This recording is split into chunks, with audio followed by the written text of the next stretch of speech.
Right. I've just done an update on Photoshop and it's gone and thrown the adjustment brush in that was in the beta version into the full version, which is really cool and really handy. Um, so, thought I'd just do a quick piece on this new little brush. After the update of Photoshop, you'll probably get a dialog box pop up asking, do you want to add it?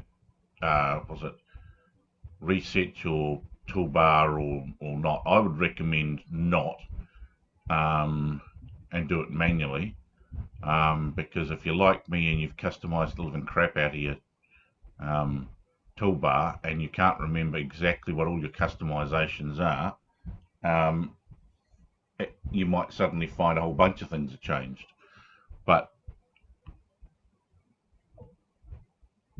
it would normally, you'd expect it to be normally under brushes. I've put it there. If it's not there, go up to edit,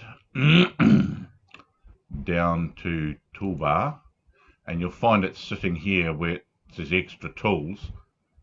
Now because it already came with the default quick key B, I scrolled down till I found brushes here, and I just dragged it across into here. Out, in. It's as simple as that. Then hit done. Now, there's a couple of ways it can be used. First of all, we'll go and select it. You can, just using this picture as an example, we can, in this case up here, I've chosen black and white just so it's obvious what it's doing, because some of these other ones, it might not be too obvious and they could be rather subtle. You've got size, you've got pressure sensitivity, cover that bit in a minute. I'll cover that in a minute. You've got your standard opacity and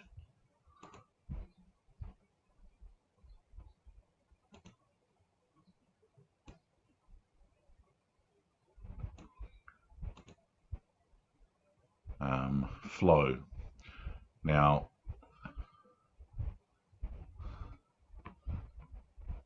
and then there's the enable airbrush style, which probably wouldn't be too bad for this. I'm not going to adjust flow or anything in here for this example, just because there's no real need to. So hit Control Z, Control Z, Control Z. So you can just go over the bits you want. In this case, because it's a white background, you don't see any effect on the background.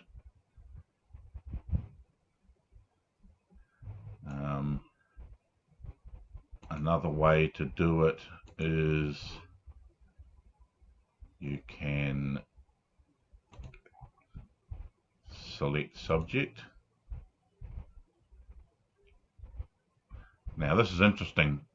If you select the subject and you click inside this area with your brush, it adjusts the whole subject. Boom, done. It's probably because it's doing the same as what happens if we go up here and use this box here, which is effectively select object, and it's the basic object selection tool that it's working the same as this one over here. The only thing is, as soon as I click, boom, it's done. Now the other thing you can do is you can go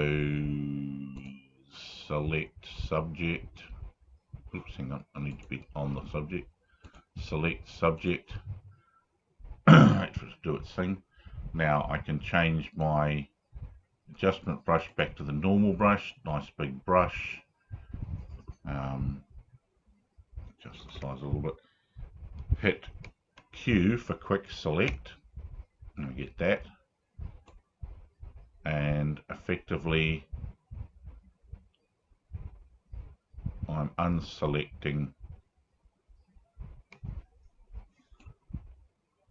some of my subject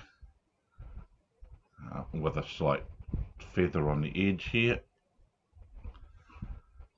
Go back to the adjustment brush, which seems to remember the last thing you set it at, which is handy.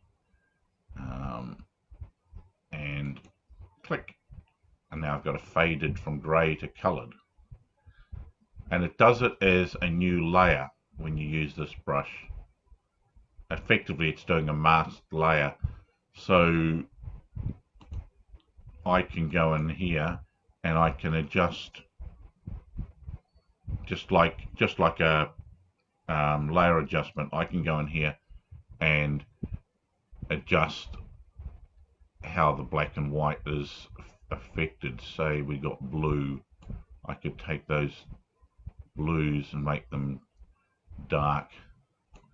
I can make the yellows lighter a bit and the reds to match. I don't think there's any real greens in there. There's some light blues. I could pump the light blues up and the dark blues down, and it makes the lace stand out more.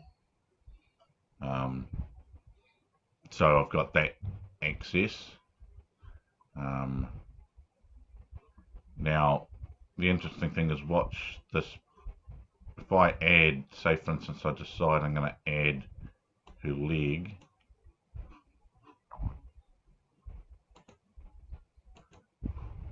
because this is a mask in its own layer, I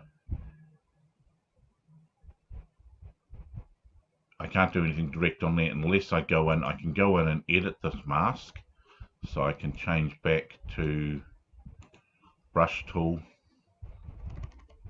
adjust the size. I've got the mask selected. I'm on white, so I can go down here and mask back in some of her lower abdomen like that. Or I can stay in adjustment brush mode, go back to the picture itself and brush in here.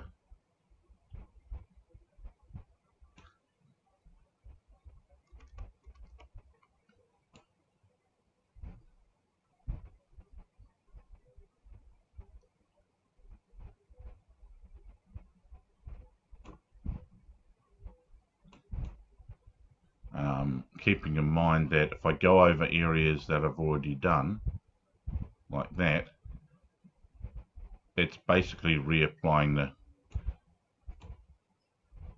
so it's going to darken that up, mainly because of I'd lightened up the yellows, so now effectively I'm doing the darker version of the yellows over there, whereas on that one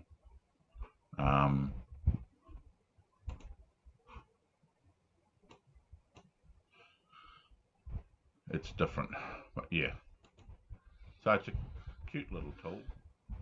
If you use any selection other than its own subject selection, and you try to, thinking that like most other selections that limits where it goes, you'll find this, it doesn't limit to that selection. It does a bit out on the edge here, but not really. The only way I've done a color range selection, and I only want a certain piece, mostly the dark color by here, just under a neck of the shirt, that color of the shirt, and not all the bright to be affected. So the only way to get that to work with this tool is to shrink my brush down smaller than my selection, pick one part of the selection and single click. It has now picked all the bits in my color selection to include in my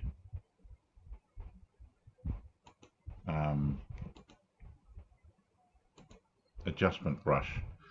So if I was to go filter, select color range, choose that, pump the thing right up. Oops, go back a bit. There. You can see it's got the socks, a little bit in the shoes, and in the shirt. If I just go, doink, it's done.